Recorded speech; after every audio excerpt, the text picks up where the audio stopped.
Jodak e gwenge mag Oruba, Sianye, sub-county Masuna West e kaunti ma Migori ywak ni chenro mag kunyo kaachiel kod luoko mula e gwengego ketho alwora saidi. Giwacho ni kwiri mar mercury ma itiyo godo e luoko mula bende keto ngima oganda kod jamni kama rach. Jafwambo marwa George Juma miyo ler mar wachni. Kuonde kunyo mula kaachiel kod luoko mula osebedo kuonde mag nweng'o mathoth ne oganda e kaunti ma Migori.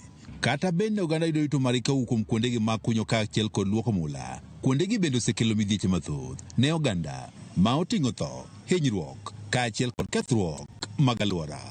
Ywak osebedo kawuok kuom oganda ma odak machiegni kod kuonde ma ikunye mula kaluwore kod kwiri mar mercury ma itiyo godo e kuondego ma seche moko mol kendo dhi alwora.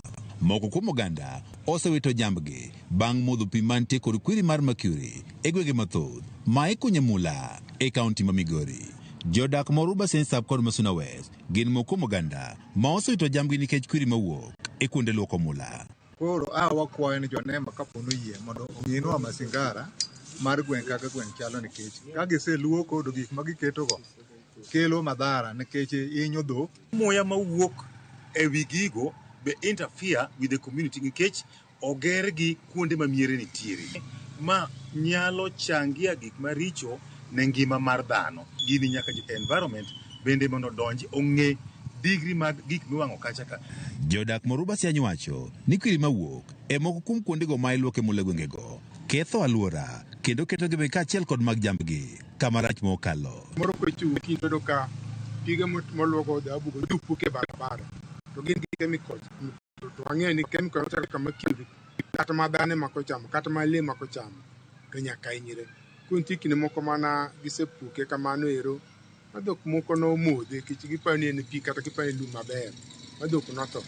Kono chuno mok dhi ka chief be nyalo konyowa. Nyasaye osebedo korito ji lakini dhok ema osetho. Kaka diere moko dhok nomodho pi ka chiaye notho, nokelo weche mang'eny sana. Bang'e nwawuoyo gi wuon leaching plants go mondo gine kaka ginyalo geng'o gigo mondo mi kik kel tho mag chiaye. Samuel Juma wacho ni moko kuom kuondego ma iluoke mula igero makata pacho oganda ma odak alworano ok okaw kakoro gichiwo seyo ne duolno mochung' ne alwora NEMA. Kama ne gigero gigi no ginyisowa ni koro wadwa gero gigi ka to mae gima wadwa timo, koro ubedo motang'. No ginyisowa wanopo apani gigi puke barabara. To mana wan kaka the administration asa area naka kech mwalo piny Siany kocha nitie kamitime ok gikaw pachwa.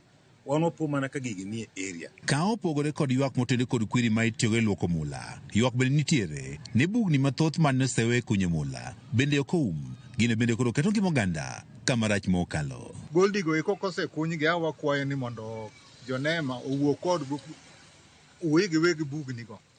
Ka tich oserumo to gichiegi nikech mane mabiro jalo kaka kuon minege ji tidhi iwite. Kata joma kunyo kunya to bugni wawe kuondego ndalo ma koth chwe bugni go pong'.